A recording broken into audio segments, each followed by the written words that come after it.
Welcome everyone to our quarterly Hunger Free Communities meeting. And I'm just still admitting people, so we'll get started in just a minute.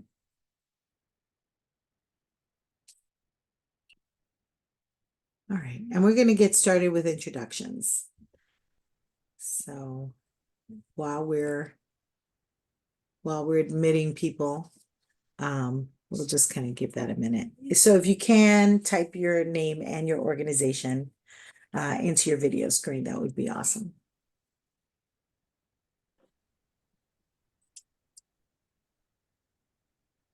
All right, so why don't we kick off with introductions? I'm Minerva Delgado. I'm the Director of Coalitions and Advocacy at Alliance to End Hunger.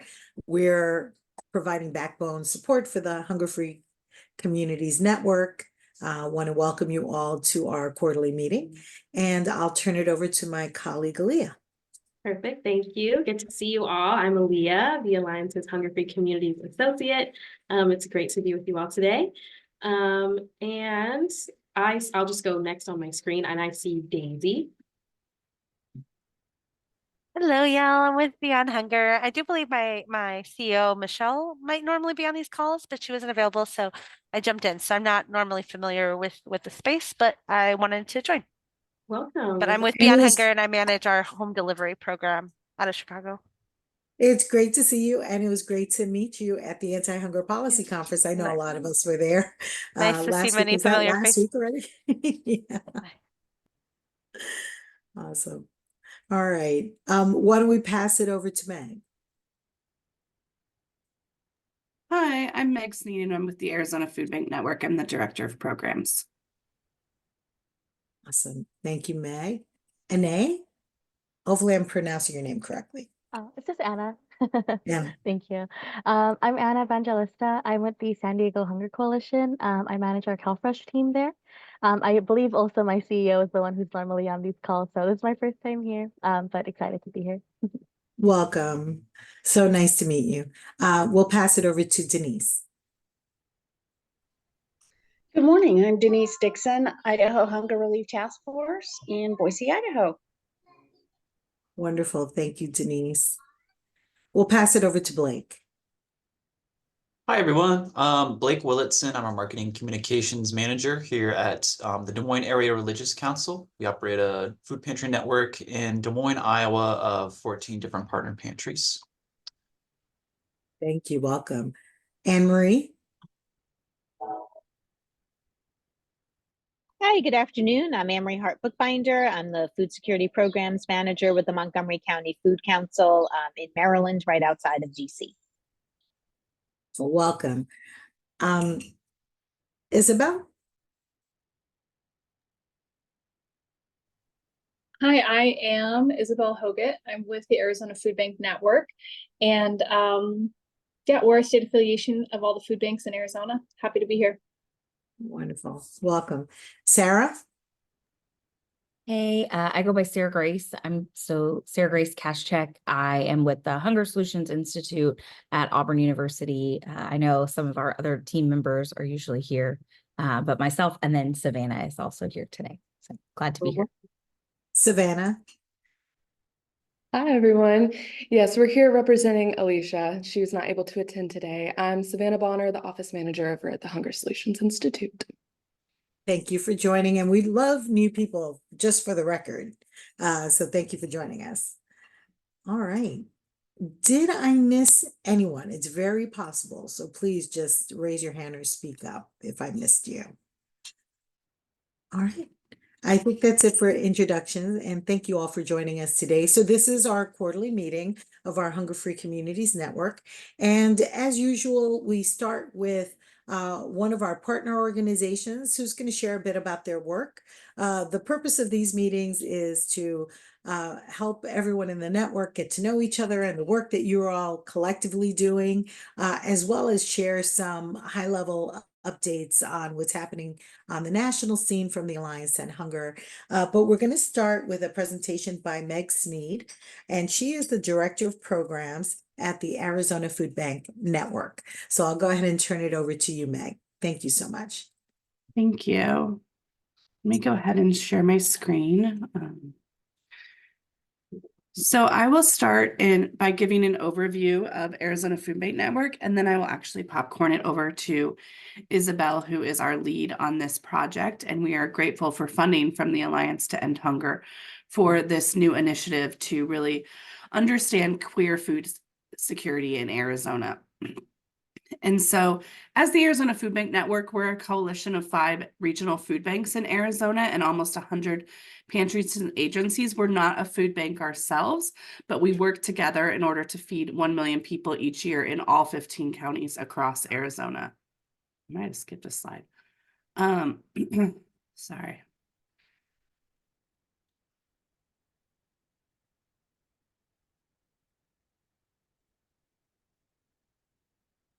And so we are not a food bank ourselves, as I said, but we're a support network, and we foster collaboration to create a hunger-free Arizona. Our mission is to develop solutions to end hunger through food banking, public policy, and innovation.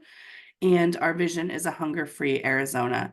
And as we talk about our initiative on queer food insecurity, a note on language, LGBTQIA2S+ is lesbian, gay, bisexual, trans, questioning, queer, intersex, asexual, pansexual, and native two-spirit.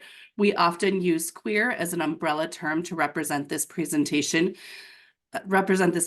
population throughout this presentation. And that was something that we talked in great length with our committee about, which is a committee of 25 different organizations around the state, and landed on that queer is a universal term at this point in time that is an umbrella term for this population, and also understanding that at one point in time that this term was seen as derogatory, but that in the last 20 years, the community has taken that term back and taken ownership of it as an identifier for the community. And with that, I will hand it over to Isabel so she can really highlight the amazing work that she's been doing on this project.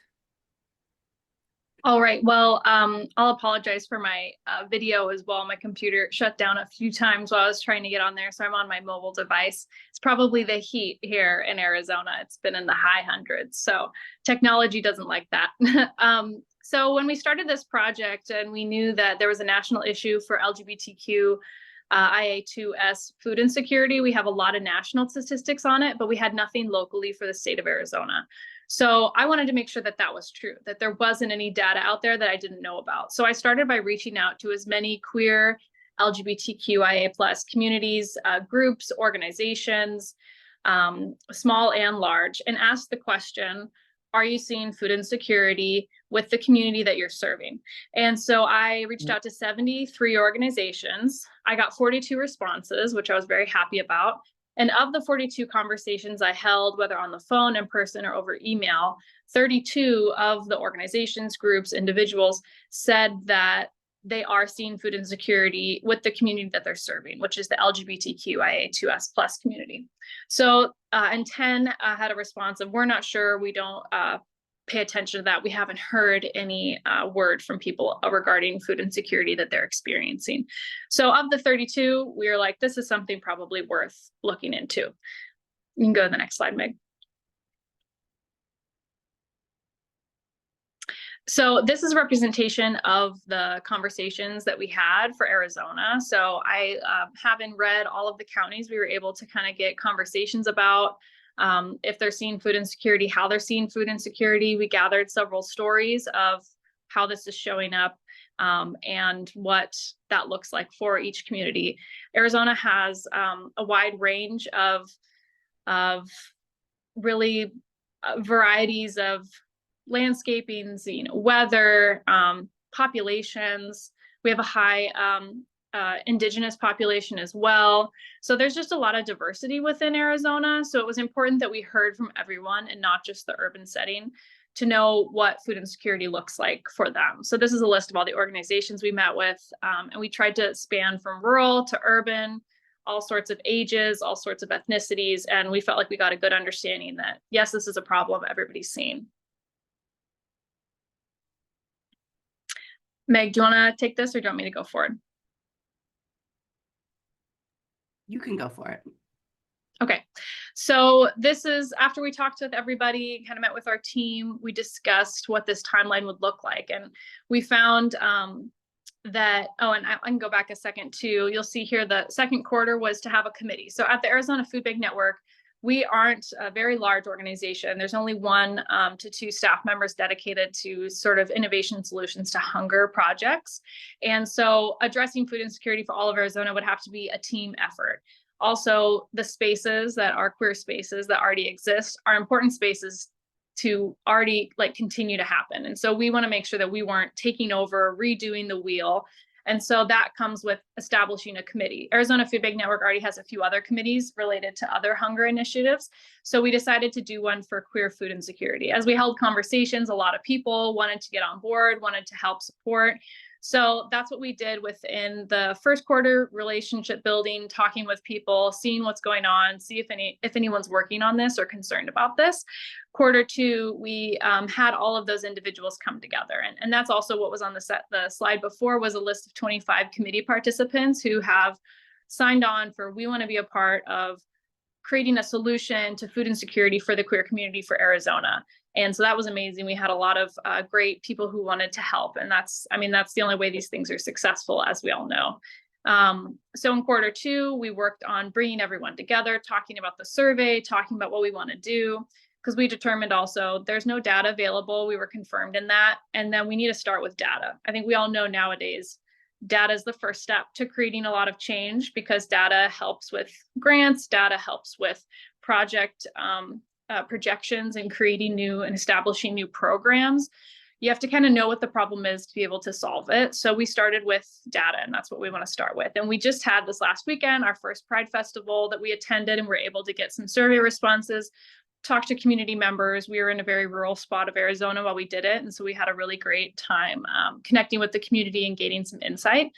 So that's quarter 2. That's kind of what we're in right now. And quarter 3, as well, kind of leaking in, we have survey distribution. We're going to also hold focus groups in this next quarter, having more longer conversations of gathering stories. What does food insecurity look like for you day to day? We also have survey distribution in quarter 4 with focus groups kind of leaking into that. And then we're going to have a really great survey synthesis and a publication of the data. We want to make sure that that's really the most important thing, is that when with all the partners we have a PDF document with, this is the population in your district, in your county, and this is what food insecurity for your community looks like.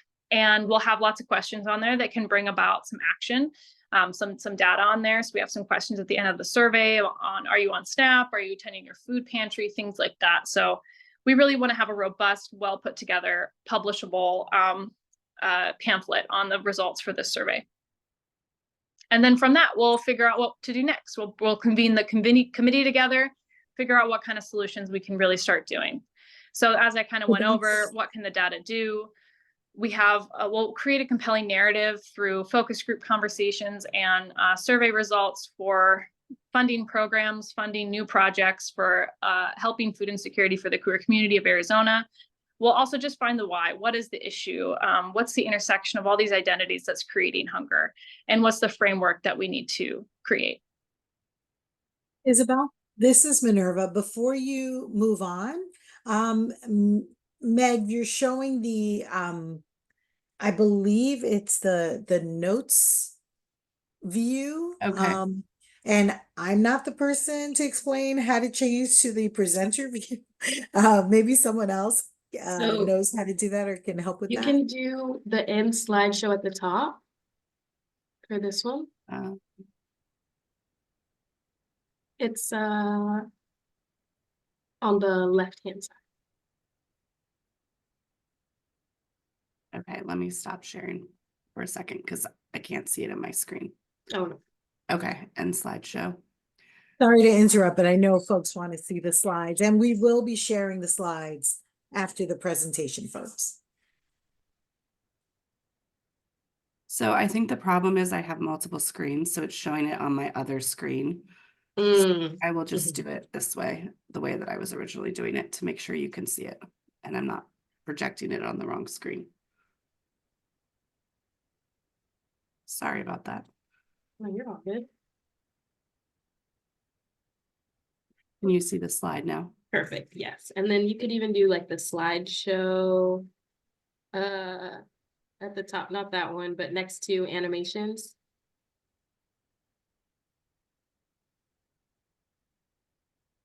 Oh, Right, if you go to slideshow, yeah, and Okay, then from current slide. Mhm. okay, that's where it's doing it on my other Oh. screen. Huh, that's Gotcha. interesting. Okay. Yeah. No problem. All right, let's just continue. Sorry about that interruption. No No, Only problem. someone else knows how to, if someone else knows how to troubleshoot this. No, we can just still. Yeah. continue. It's great. I had no solution to offer, so it was fine with me. All right, thank you. Yeah, so Meg, let me know if you would like to, pop in for any of this. Otherwise, I can keep going. So what the community can do, we find that committees are very important to creating solutions because we aren't spending a lot of our time in all of the spaces where hunger is present. And so we need to rely on community members who are in those spaces and have the insight into the community that we're working with, whichever marginalized community that is. So providing the on the ground perspective is very important, and we need to have collaboration of ideas, supporting projects, networking, resource sharing.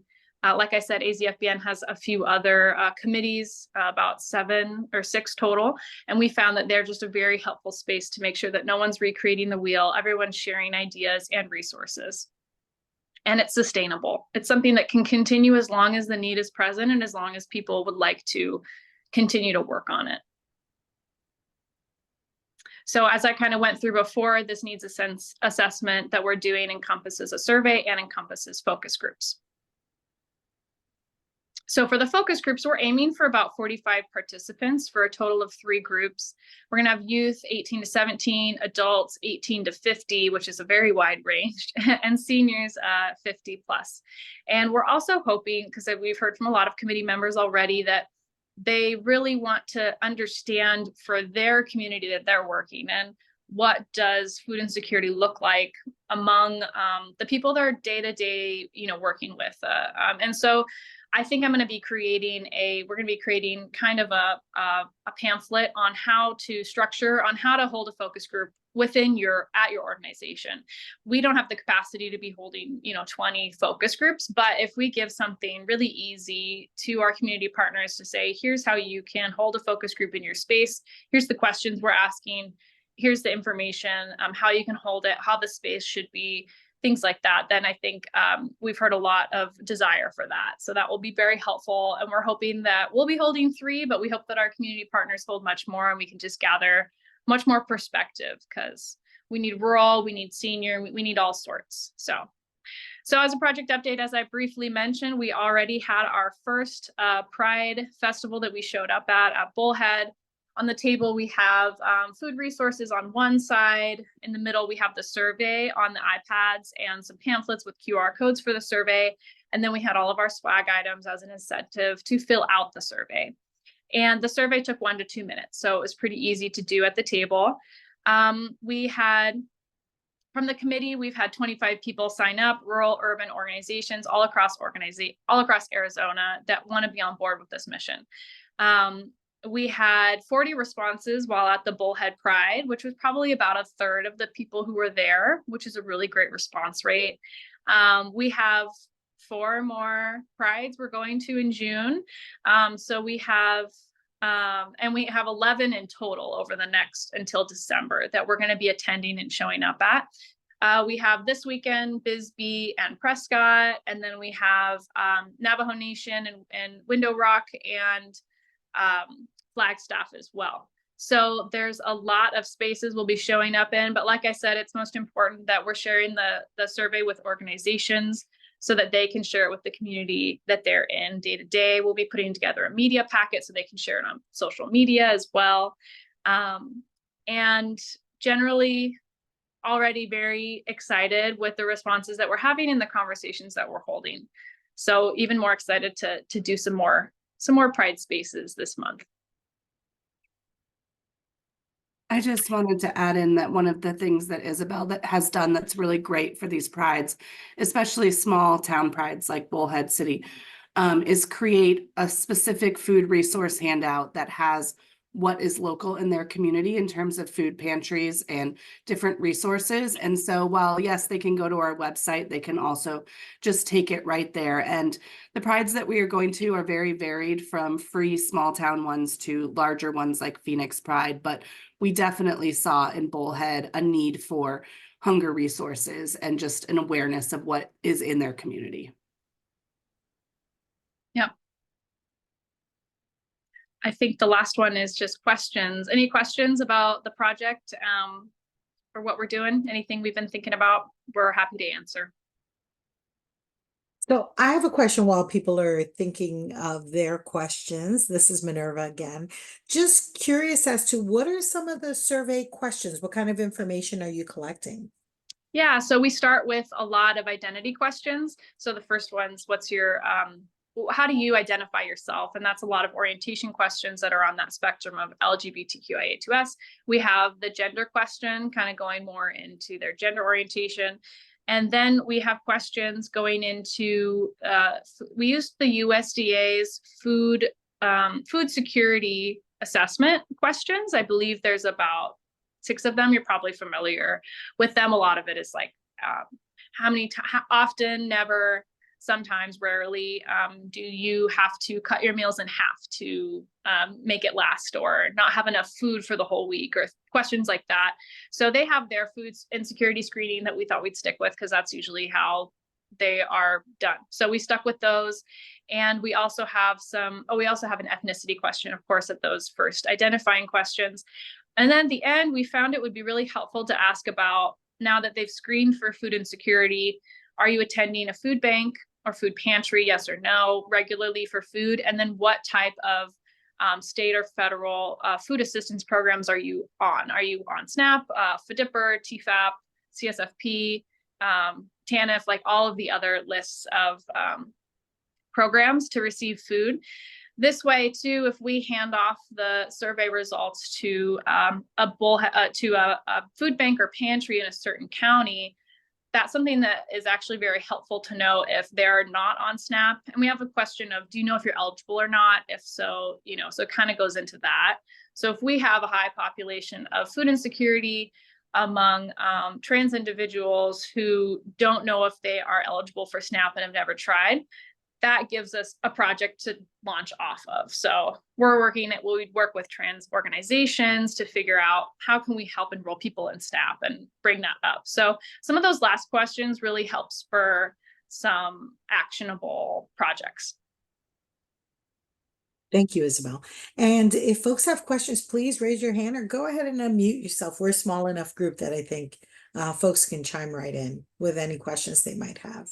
And also, we'd love to hear if you're doing something similar or thinking about something similar, or if you have any specific initiatives around queer hunger in your community that you're working on, please share that as well.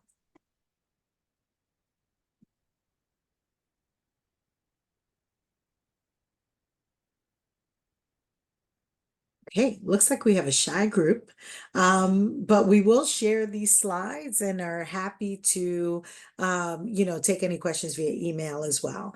And hopefully we'll be able to share emails for yourself, Isabel, and Meg, so that if folks want to connect directly, they're able to do so as well. So thank you for your work, and thank you for sharing with us today. That I found that really interesting. I really can't wait to hear what the results of the survey are and how the coalition comes together and what kinds of interventions you all decide to do in your community. Thank you. Thank you. Yeah, we're very excited. Awesome. All right. So moving on to our next agenda item is just updates from the Alliance, and then we'll wrap up with any announcements you all have from your groups. So, and also you can also put things in the chat if you have specific things you'd like to share with the other people on the call today. But in terms of updates from the Alliance, I think we're going to start with some announcements about what we've been doing with our Hunger Free Communities Network. And we've had a number of events recently. I know for those of you who went to the Anti-Hunger Policy Conference, you were invited to a dinner we did as a side event to that. And if you're not aware, hopefully if you attend the Anti-Hunger Policy Conference in the future, we do a welcome dinner for our attendees, for attendees from our Hunger Free Community Network. And so the idea is just to get folks together, to welcome them to DC, to get them together to talk to each other, to network, to introduce them to our local partners here in DC, many of whom are part of our national organizations. So that was pretty exciting. We had that last week. But more recently, we had 2 regional convenings. And this is a result of a strategic plan that we did last year, where many of you told us, we moved from an in-person conference to a virtual conference when the pandemic started, like everyone else. But we've decided to stick with the virtual conference because it really has expanded our ability to reach people. We have seen that we've really quadrupled the registration and attendance for our annual conference because we have it online. And some really positive outcomes of that too are the entire content of the conference now lives on our YouTube channel because we're doing it virtually. So we're able to record every session. So we find that the conference has a really long shelf life, which we really appreciate. And you can go back to and Aaliyah, maybe you'll share our YouTube YouTube channel link with folks, but I you can go will. back to 2020 and look for the playlist of our annual summits, and you can go back and see content going back, 3 years now. So we're really excited about that.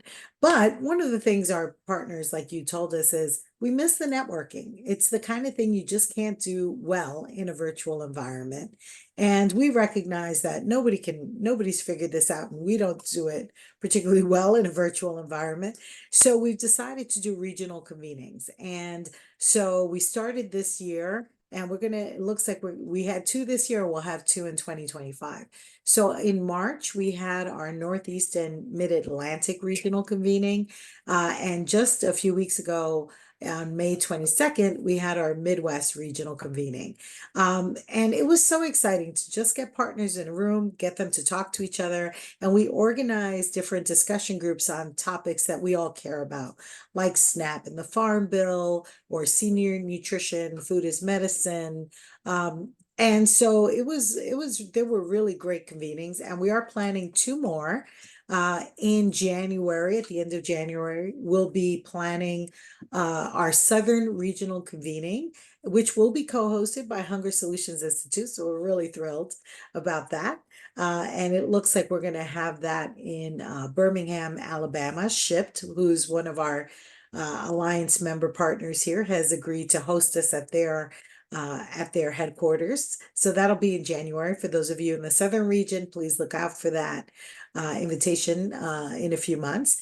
And next spring, we'll be having our Western regional convening. So we'll be making an announcement about that. So we're pretty excited to go around the country and meet you all in person. And if she's still with us, Anne Marie, I know, was at our Northeast and Mid-Atlantic regional convening, and we'd just love for you to share a little bit about the day and what you thought of it, what you got out of it, and what kind of connections you made. Yeah, sure. And I apologize if I'm going to sound like a broken record from everyone who kind of reports back on these things. But, again, I think the real value for myself and my colleague Elizabeth, who also joined, was really just getting to spend time with people in person and meet folks doing similar but different work in different parts of the country, and, kind of really hearing about their work and how it could change the way we do things. Or, I think sometimes we get stuck in a box, especially if you are like kind of the only type of organization that you are in your area. And it's really great to meet other people who are kind of working with the same community, but in different ways, to think about how we could, tweak or kind of add and enhance what we do, because it just hadn't occurred to us to do it a different way, or we've just gotten into habits of doing things. So I really appreciated that opportunity. We had a good laugh because we met folks from we're in Montgomery County, Maryland. We met folks doing similar work in Montgomery County, Pennsylvania. And so it just felt like a, doppelganger situation a little bit. That was fun. And then obviously the group breakouts were really interesting, especially just connecting us to partners that we didn't even know were out there doing work. I'll use an example like AARP. I have not been familiar with their work in the food security space. So, and food is medicine. So that was interesting, to think more broadly about who is working in the same space. So. Marie, thank you for that feedback and thank you for joining us. You actually raised two interesting points that I'd love to expound on. One is you mentioned AARP, and at these events, we're not just inviting our Hunger Free Community Network partners, we're also inviting Alliance and Hunger National partners and their regional affiliates, so whoever they have in the region. So it is an opportunity to kind of meet some of our national partners who are doing tremendous work in all of their different areas around hunger. And the other thing, which I think you know is really important to note, is that many of you are very unique in your communities, right? You can go to a community and find many food pantries, for example, and you'll find one or two food banks in the region. But many of you are doing work that's really more at the sort of 30,000-foot level of kind of coordinating across food systems and across food providers. And so that puts you in a unique position in your community. So, part of the reason we have this network is so that you can all talk to each other and learn from each other, right? And hopefully raise up best practices and help people understand, look, we tried this, it didn't work. Here's another way that we, got this, outcome that we were looking for. So anyway, I was so excited just to meet everyone in person and have those conversations. And so hopefully when we do our Southern and Western convening, those of you in the regions will join us for those as well. Awesome. And the other thing I did want to just make an announcement about, which hopefully you've all seen in email, but we have decided on the date for our Hunger Free Communities Virtual Summit this year. And that will be on November 14th. So we're really excited about that. So we want you to mark your calendars. We'll be setting up the registration for that soon. But as our premier partners, we will be sending out requests for workshop proposals. So those of you who are doing work that you think is unique, that you think is innovative, that you think others in the network and at our our broader network at the Alliance should know about, please, please, please submit workshop proposals. We're always looking for our Hunger Free community partners to share content at this conference. It's really designed around all of you. We'll also invite our national partners to share what they're doing around policy change or any other resources that they may have for local partners. So they'll be involved as well. And for those of you who are familiar with the summit, I think, last year we went to a full day sort of event. And so we'll continue that again this year. In the past, it used to be a 2-day event. But since we're doing the virtual content, we're slimming it down so that people can spend a day with us. We understand that, particularly when we talk about a virtual conference, it's really hard for people to take out 2 days. But again, all of that content will live on our website. And it'll live on the conference site for usually 3 months, and then it lives on our website after that. So November 14th is the date, and soon you'll get the request for proposals. We also give out an award. We call it the Hunger Free Community Award. Last year, Nourish KC from Missouri was the awardee, and they got a $5,000 grant or gift and a really nice plaque that hopefully they're showing off at their site. So hopefully you all will be applying for the Hunger Free Community Award as well. So those are all the HFC updates. I did want to take 2 minutes to talk a little bit about a new initiative that we have that you may be interested in. It's the interfaith. We have an interfaith coalition that we started that we're really excited about, in the sense that we're bringing our faith-based and secular partners together to really talk to people of faith in our communities who care about hunger. When I worked at Food Bank for New York City, and I was there for a while, for about 7 years, most of our partners were faith-based partners. But even what we realize is, even for our secular partners, they're volunteers and people who work at those organizations. Many of them are people of faith. And we know that, you know, for many people, their faith is what motivates them to work in the anti-hunger space or to volunteer in the anti-hunger space. So we really wanted to put together an initiative that would speak to those folks, that would bring them together and help them understand what the national strategy that came out of the White House conference in 2022 is, and how they can work on implementing that in their communities. So I'm gonna follow up, in our follow-up email, we'll talk a little bit about it.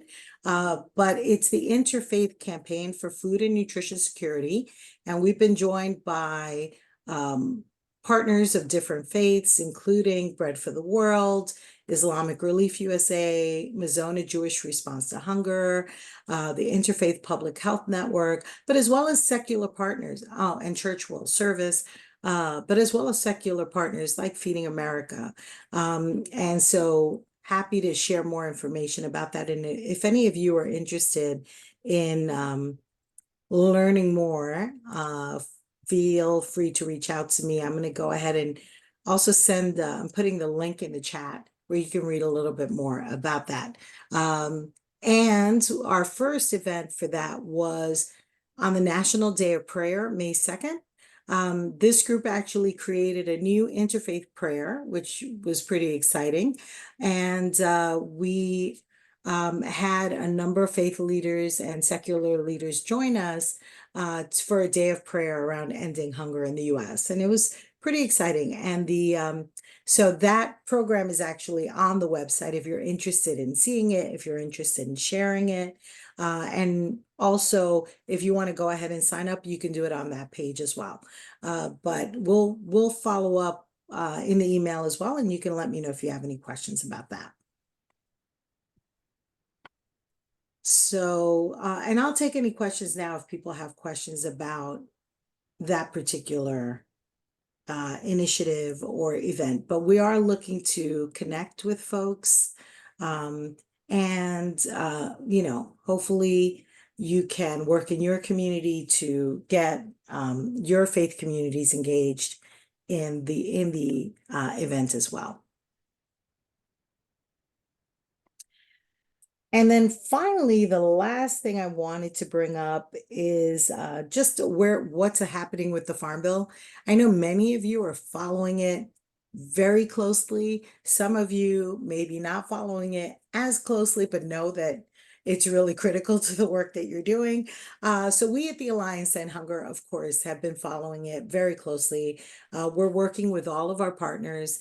And I think it's important, for you all to understand, at the Alliance to End Hunger, since we are a multi-sector collaborative, we have over 100 partners. We work with our partners to put together Farm Bill priorities, and I'm happy to share those with you after the meeting.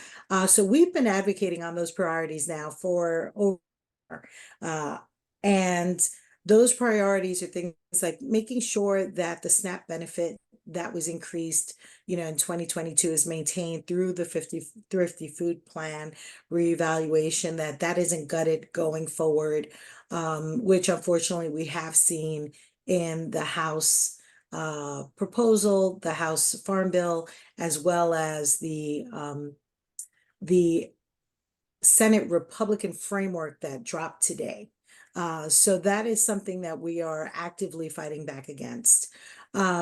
However, we've seen some really good things in those proposals as well. But we know that cutting SNAP in the future is just a red line for all of our partners. So that's something we're strongly fighting back against. And I'm happy to share the statement that we put out around the House Farm Bill. So as I said, the Senate has now released both on the Democratic and the Republican side their frameworks. So we're doing an assessment of the framework that was released today by Senator Bozeman, and we'll be putting out a statement around that as well in terms of, you know, what we support, what we don't support in that framework. So we'll be sharing that with you all as well. So please do, you know, think of us as a resource around the Farm Bill. We'll share our Farm Bill priorities, but there are lots of things that we're advocating for that we know that you care about as well, such as expanding the SNAP benefit to include hot and prepared foods, and other things like repealing the felony drug ban, and a number of other priorities that we know you all care about. So happy to share that. Please think of us as a resource. And so we'll be following up with more information on what's happening with the Farm Bill. And let me pause for any questions around what's happening with the Farm Bill. I should mention the now that we've seen the framework for this from the Senate, we haven't seen bill language. So we're still waiting for final bill language, but now that we've seen both frameworks, we have a good sense of what content will be in there. We don't know exactly when that bill language is coming out. We don't know what that means for, you know, getting a conference bill together. You know, there's a lot of skepticism around getting a farm bill done before the election. You know, will there be floor time? Assuming, you know, we do get a bill out of the Senate soon. So I think at this point, it's, you know, we're not optimistic about seeing a farm bill soon. We probably will see an extension of the farm bill, although, you know, that is also up in the air. So I think that there's a lot of uncertainty. So just, I want to mention that things are moving, but they're moving at this glacial pace. And given the elections coming up and other priorities for Congress, it's not clear where things will end up with the farm bill. So likely we'll see an extension of the current farm bill. But happy to take any questions, and I will pause for questions. So please just unmute yourself or raise your hand.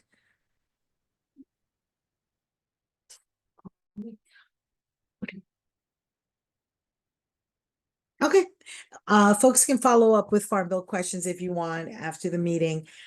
So the last thing I have is an announcement around an event that we're actually doing tomorrow. So USDA has agreed to join us for a conversation on child nutrition programs. So as you all know, there has been a tremendous amount of activity around child nutrition. There's a new summer EBT program that has been expanded, I believe 37 states. Someone will correct me for this summer. That's the number we're looking at, 37 states and territories. And hopefully next year we'll get to all 50. But that's a new program, as well as updates to the school nutrition food package and the WIC food package. So there's a lot going on, and USDA has agreed to meet with our coalition tomorrow to talk and walk us through all of these changes, as well as take questions. So that is tomorrow at, Aaliyah, would you remind me the time? Because I don't want to say the wrong time. I think it's 2 p.m. Sorry, I was muted. It's tomorrow from 1 to 2. Yes. 1 to 2. Thank you for correcting me. So 1 to 2, and Aaliyah has included the registration link for the webinar, and that's Eastern time. So 1 p.m. Eastern time. We always try to do these in the afternoon so we can get in our West Coast partners at a reasonable time. So please go ahead and register. There's still lots of space for this event, and you know, and also share this link with colleagues who may work on child nutrition issues and are interested. So feel free to share the link as well. But we'll put this in a follow-up email too. So I think that's everything I have. Aaliyah, did you have any other announcements? No, I think that's it. I mean, I'll send our follow-up email after this. including the All right. slides and all of our fun dates and everything going on. Wonderful. So we'll give you all back a few minutes. Thank you. Thank you. Thank you so much for joining us. Really thank you to Meg and Isabel with the Arizona Food Bank Network. Really appreciate hearing about the work you're doing and wish you the best of luck as you continue that. And so our next meeting will be September. So we'll make sure we send you the date as well. And for those of you who are joining us for the first time, feel free to come back, even if your colleague ends up joining the meeting. If you're interested, you're definitely welcome to join us at any of these meetings. They are open not just to our partners. We also would like you to include your network partners or anyone you think would be interested in this content is welcome to join us at these meetings. So thank you, everyone. Appreciate you and have a great rest of your day. Good to see you all. Have a good one. Thank you.